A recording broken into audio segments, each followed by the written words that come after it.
கர்த்தருக்கு ஸ்தோத்திரம். இந்த நாள் தேன் துளி நிகழ்ச்சியிலே உங்களை நான் மீண்டும் சந்திப்பதில் அதிக மகிழ்ச்சி அடைகிறேன். இந்த நாளில் கூட அப்போஸ்தலனாகிய யோவான் எழுதினதான பொதுவான நிருபங்களிலே 1 யோவான் 4ஆம் அதிகாரத்தில் பார்க்கின்ற வேளையில் இந்த அன்பை குறித்து சொல்லியிருக்கிறார். அன்பு என்று சொன்னால் அது தேவ அன்பாகத்தான் இருக்க வேண்டும், பொதுவான அன்பை அல்ல.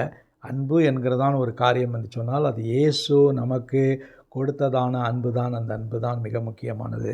அந்த அன்பை குறித்து சொல்கின்ற வேளையில் அன்பிலே பயமில்லை, பூரண அன்பு பயத்தை புறம்பே தள்ளும், பயமானது வேதனையுள்ளது, பயப்படுகிறவன் அன்பில் பூரணப்பட்டவன் அல்ல என்று சொல்லிட்டு அன்பை குறித்து இப்படிப்பட்டதான நிலையில் நம்ம அன்பு கூர்ந்து கொண்டிருப்போம் என்று சொன்னால் அதில் பிரயோஜனமே இல்லை என்று சொல்லிக்கொண்டு அவர் சொல்கிறார், இயேசு அவர் முந்தி நம்மிடத்தில் அன்பு கூர்ந்தபடியால் நாமும் அவரிடத்தில் அன்பு கூறுகிறோம்.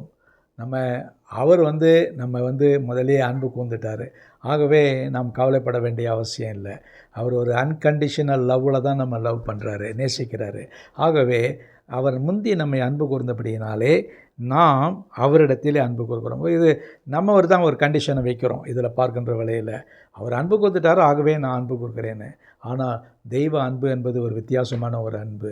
நாம் அவரை அன்பு கூறாமல் போனாலும் கூட அவர் நம்மை அன்பு கூறுகிறவராக இருக்கிறார். அப்படிப்பட்ட நிலையில் தான் அவர் நமக்கு பின்பாக நம்மை நெருக்கி, தம்முடைய அன்பினாலே நம்மை நெருக்கி ஏவத்தக்கதான ஒரு நிலையில் காணப்படுகிறார்.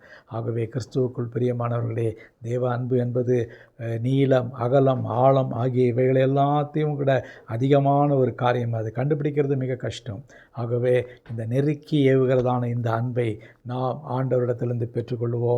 முந்தி நம்ம அன்பு அவர் கூறுகிறார், நாமும் அதற்கு முந்தி அந்த அன்பை நாம் பெற்றுக்கொண்டு அவருக்குள் நாம் மகிழ்ந்து களி கூறுவோம். நல்ல ஆண்டவரே, உம்மை நன்றியோடு துதிக்கிறேன், ஸ்தோத்திரிக்கிறேன். இந்த வேளையில் கூட நீர் எங்களை முந்தி அன்பு கூர்ந்தபடினாலே நாங்களும் உம்மை அன்பு கூற கடனாளிகளாக பாத்திரராக இருக்கிறோம். அதற்காக ஸ்தோத்திரம். அந்த அன்பிலே நாங்கள் நிலைத்து நிற்க எங்களுக்கு கிருபை செய்யுங்க. மீட்பர் இயேசுவின் நாமத்தில் ஜெபிக்கிறேன் நல்ல பிதாவே, ஆமேன், ஆமேன். கர்த்தர் உங்களை ஆசீர்வதிப்பாராக.